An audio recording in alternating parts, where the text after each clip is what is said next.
The eruption of the Cumbre Vieja volcano on the Spanish island of La Palma entered its 8th week Monday, powerful as ever and showing no signs of stopping.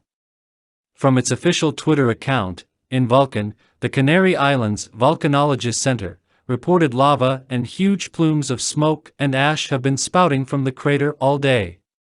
Citing a report from Italy's volcano department, In Vulcan said the minimum height of the volcano's plume Monday was 1,600 meters.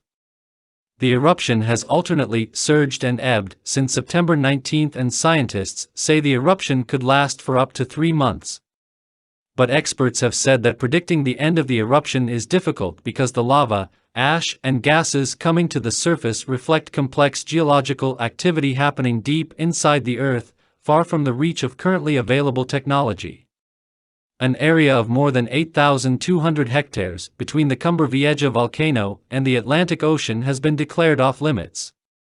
Lava from the volcano has destroyed several hundred homes and industrial buildings, and scorched hectares of farmland in the largely agricultural area. Officials evacuated more than 7,000 residents and tourists to prevent loss of life.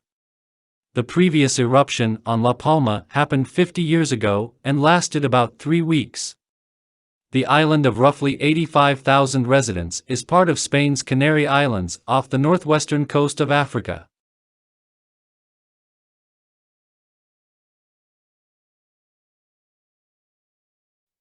From this moment of the video you can continue to watch different photos of damages that the volcano has caused in La Palma.